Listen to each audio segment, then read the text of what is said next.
રાજકોટ વિરાણી સ્કૂલના ગ્રાઉન્ડને બચાવવા માટે વિરાણીના પૂર્વ વિદ્યાર્થી અને સ્થાનિક આગેવાન પરસોત્તમ પીપળિયા દ્વારા આંદોલન શરૂ કરવામાં આવ્યું છે। મહીસાગરના પૂર્વ કલેક્ટર કે.બી. ઉપાધ્યાય પણ આંદોલનમાં જોડાયા છે। પરસોત્તમ પીપળિયાના જણાવ્યા મુજબ વિરાણી સ્કૂલનું ગ્રાઉન્ડ સરકારી માલિકી હેઠળ આવે છે અને ટ્રસ્ટ આ સ્થળની માલિકીની છુપાવેલા દાવાઓ પુરાવા રજૂ કરી શકતા નથી।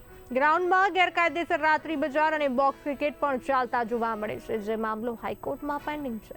વર્ષ 2019માં ટ્રસ્ટ દ્વારા ગ્રાઉન્ડ વેચવાના પ્રયાસો રદ કરવામાં આવ્યા હતા। પરસોત્તમ પીપળિયાએ કહ્યું, જરૂર પડે તો સુપ્રીમ કોર્ટ સુધી આ લડત ચાલુ રાખી ગ્રાઉન્ડને બચાવશું। આજની મીટિંગમાં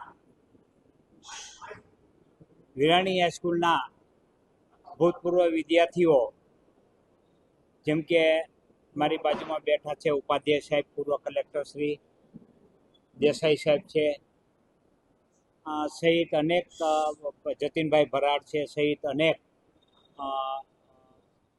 જે નામાંકિત હસ્તીઓ છે અને વિરાણી સ્કૂલની સતત ચિંતા કરે છે તેવા તમામ વિદ્યાર્થીઓ, આપ જોવો છો હોલ આખો ભરાયેલો છે, એ તમામ વિદ્યાર્થીઓ, ભૂતપૂર્વ વિદ્યાર્થીઓ આજે ઉપસ્થિત છે।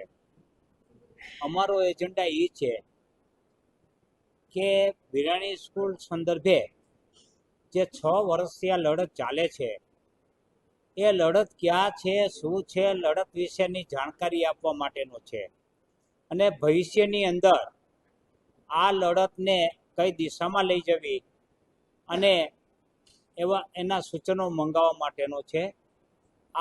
અને આવેલ સૂચનો ઉપરથી આ કાયદાકીય લડતને વધુ મજબૂત અને સક્ષમ બનાવવા માટેનો છે।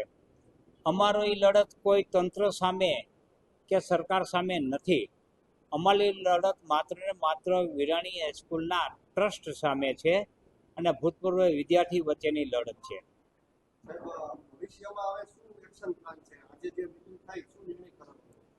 કમિટીની રચના કરવામાં આવેલ છે।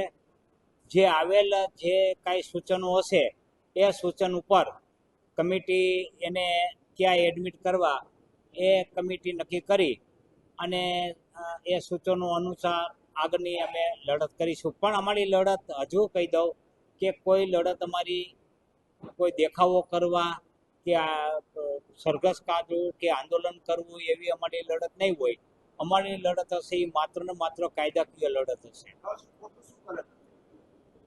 ટ્રસ્ટ એ કરી રહી છે ખોટું અત્યારે કે જે વિરાણી સ્કૂલનું મેદાન છે તેમાં ખાણીપીણીની દુકાનો ઊભી થઈ ગઈ છે, એક આખી મોટી બજાર ઊભી થઈ ગઈ છે, ત્યાં ક્રિકેટ બોક્સનું કોમર્શિયલ બજાર ઊભું થઈ ગયેલું છે। એટલે વિરાણી સ્કૂલ છે એમાંથી નફો રળી રહી છે।